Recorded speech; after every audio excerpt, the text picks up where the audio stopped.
સ્કંદ પુરાણાંતર્ગત વૈશાખ માસ મહાત્મ્ય. વૈશાખ માસમાં છત્રદાનથી હેમકાંતનો ઉદ્ધાર. નારદજી કહે છે, એકવાર વિદેહરાજ જનકને ઘેર બપોરના સમયે શ્રુતદેવ નામથી પ્રસિદ્ધ શ્રેષ્ઠ મુનિ પધાર્યા, જે વેદજ્ઞ હતા.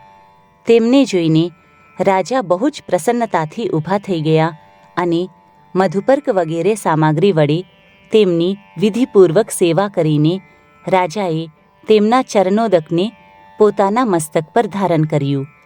આ પ્રમાણે સ્વાગત સત્કાર પછી જ્યારે તેઓ આસન પર બિરાજ્યા ત્યારે વિદેહરાજના પ્રશ્ન અનુસાર વૈશાખ માસના મહાત્મ્યનું વર્ણન કરતા તેઓ આ પ્રમાણે બોલ્યા.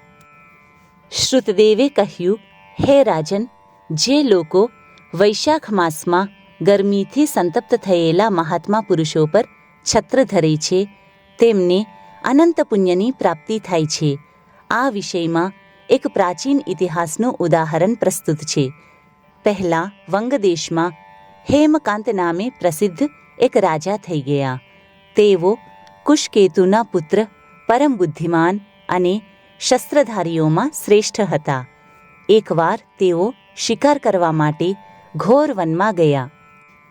ત્યાં અનેક પ્રકારના હરણ વગેરે પ્રાણીઓને મારીને જ્યારે તેઓ ખૂબ થાકી ગયા ત્યારે બપોરના સમયે મુનિઓના આશ્રમ પર આવ્યા. તે સમયે આશ્રમ પર ઉત્તમ વ્રતનું પાલન કરનારા શતર્ચી નામના ઋષિ સમાધિ લગાવીને બેઠા હતા, જેમને બહારના કાર્યોનું બિલકુલ ભાન ન હતું. તેમને અચળ બેઠેલા જોઈને રાજાને ગુસ્સો આવ્યો અને તેમને તે મહાત્માઓને મારી નાખવાનો નિશ્ચય કર્યો. ત્યારે તે ઋષિઓના 10,000 શિષ્યોએ રાજાને અટકાવતા કહ્યું કે, અરે ખોટી બુદ્ધિવાળા નરેશ, અમારા ગુરુજનો અત્યારે સમાધિમાં સ્થિત છે. બહાર ક્યાં શું થઈ રહ્યું છે એ તેઓ નથી જાણતા. તેથી તમારે એમના પર ક્રોધ ન કરવો જોઈએ. ત્યારે રાજાએ ક્રોધથી વિહ્વળ થઈને શિષ્યોને કહ્યું કે, હે દ્વિજકુમારો, હું રસ્તામાંથી થાકીને અહીં આવ્યો છું, તેથી તમે લોકો મારું આતિથ્ય કરો. રાજાના આ પ્રમાણે કહેવાથી શિષ્યો બોલ્યા, અમે લોકો ભિક્ષા માગીને ખાઈએ છીએ. ગુરુજનોએ અમને કોઈના આતિથ્યની આજ્ઞા નથી આપી. અમે સંપૂર્ણપણે ગુરુને આધીન છીએ, તેથી તમારું આતિથ્ય કઈ રીતે કરીએ?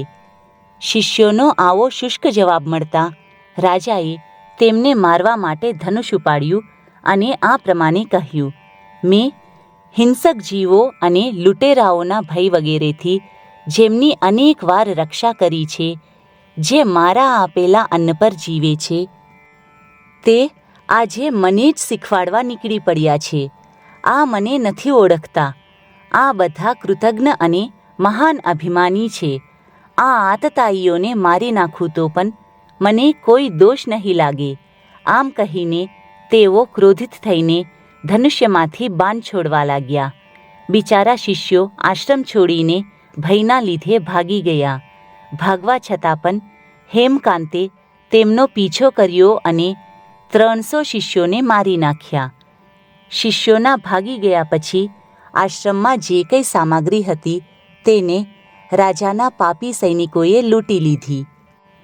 રાજાના અનુમોદનથી જ તેમને ત્યાં ઈચ્છાનુસાર ભોજન કર્યું. ત્યાર પછી દિવસ પૂરો થતાં થતાં રાજા સેના સાથે પોતાના નગરમાં આવી ગયા. રાજા કુશકેતુએ જ્યારે પોતાના પુત્રનું આ અન્યાયપૂર્ણ કાર્ય સાંભળ્યું ત્યારે તેને રાજ્ય કરવા માટે અયોગ્ય માનીને તેની નિંદા કરતા રહીને તેને દેશ નિકાલ કરી દીધો. પિતાના ત્યાગ કર્યા પછી હેમકાંત ઘોર વનમાં ચાલ્યો ગયો. ત્યાં તે ઘણા વર્ષો સુધી રહ્યો. બ્રહ્મહત્યા સતત તેનો પીછો કરતી હતી, તેથી તે ક્યાંય સ્થિરતાપૂર્વક રહી શકતો ન હતો. આ પ્રમાણે તે દુષ્ટાત્માના 28 વર્ષ વ્યતીત થઈ ગયા. એક દિવસ વૈશાખ માસમાં જ્યારે બપોરનો સમય હતો ત્યારે મહામુનિ ત્રિત તીર્થયાત્રાના પ્રસંગે તે વનમાં આવ્યા. તેઓ ગરમીથી અતિ સંતપ્ત અને તૃષા પીડિત હતા. તેથી કોઈ વૃક્ષહીન પ્રદેશમાં મૂર્છિત થઈને પડી ગયા. દૈવયોગથી હેમકાંત ત્યાંથી નીકળ્યો. તેને મુનિને તૃષાથી પીડિત, મૂર્છિત અને થાકેલા જોઈને તેમના પર બહુ દયા આવી. તેને ખાખરાના પાંદડાનું છત્ર બનાવીને તેમના પર સૂર્યના તડકાથી રક્ષણ કર્યું. તે પોતે મુનિના મસ્તક પર છત્ર ધરીને ઊભો રહ્યો અને તુંબડીમાં રાખેલું જળ તેમના મોઢામાં નાખ્યું. આ ઉપચારથી મુનિ ભાનમાં આવ્યા અને તેમને ક્ષત્રિયના આપેલા છત્રને લઈને પોતાની વ્યાકુળતા દૂર કરી. તેમની ઇન્દ્રિયોમાં થોડી શક્તિ આવી અને તેઓ ધીરે ધીરે કોઈ ગામમાં પહોંચી ગયા. આ પુણ્યના પ્રભાવથી હેમકાંતની 300 બ્રહ્મહત્યાઓ નષ્ટ થઈ ગઈ. તે જ સમયે યમદૂતો હેમકાંતને લેવા વનમાં આવ્યા. તેમને તેના પ્રાણ લેવા માટે સંગ્રહની રોગ પેદા કર્યો. તે સમયે પ્રાણ છૂટવાની વેદનાથી તરફડતા હેમકાંતે 3 અતિ ભયંકર યમદૂતોને જોયા, જેમના વાળ ઉપરની બાજુ ઉઠેલા હતા. હેમકાંત પોતાના કર્મોને યાદ કરીને ચૂપ થઈ ગયો. છત્રદાનના પ્રભાવથી તેને ભગવાન વિષ્ણુનું સ્મરણ થયું. તેના સ્મરણ કરવાથી ભગવાન મહાવિષ્ણુએ વિશ્વક્સેનને કહ્યું કે તમે તરત જાઓ અને યમદૂતોને રોકો. હેમકાંતની રક્ષા કરો. હવે તે નિષ્પાપ અને મારો ભક્ત બની ગયો છે. તેને નગરમાં લઈ જઈને તેના પિતાને સોંપી દો. મારા કહેવાથી કુશકેતુને સમજાવો કે તમારા પુત્રે અપરાધી હોવા છતાં પણ વૈશાખ માસમાં છત્રદાન કરીને એક મુનિની રક્ષા કરી છે. તેથી તે પાપરહિત થઈ ગયો છે.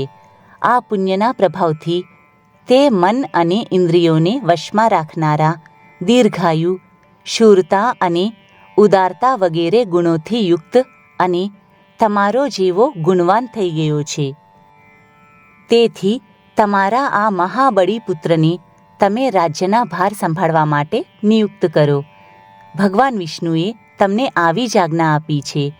આ પ્રમાણે રાજાને આદેશ આપીને હેમકાંતને તેમને સોંપીને અહીં પાછા આવો.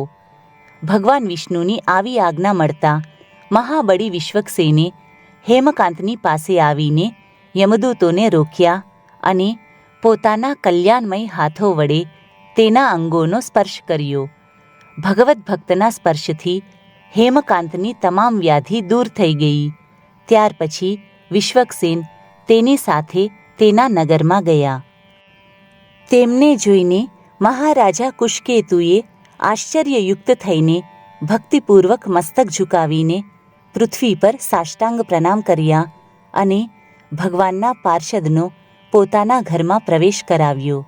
ત્યાં અનેક પ્રકારના સ્તોત્રો વડે તેમની સ્તુતિ અને વૈભવોથી તેમનું પૂજન કર્યું. ત્યાર પછી મહાબળી વિશ્વક્સેને અત્યંત પ્રસન્ન થઈને રાજાને હેમકાંત વિશે ભગવાન વિષ્ણુનો જે સંદેશ હતો તે કહી સંભળાવ્યો. તે સંદેશ સાંભળીને કુશકેતુએ પુત્રને રાજ્યગાદી પર બેસાડી દીધો અને પોતે વિશ્વક્સેનની આજ્ઞા લઈને પત્ની સહિત વનમાં પ્રસ્થાન કર્યું. ત્યાર પછી મહામના વિશ્વક્સેને હેમકાંતને પૂછીને અને તેમની પ્રશંસા કરી તે શ્વેતદ્વીપમાં ભગવાન વિષ્ણુની પાસે ચાલ્યા ગયા.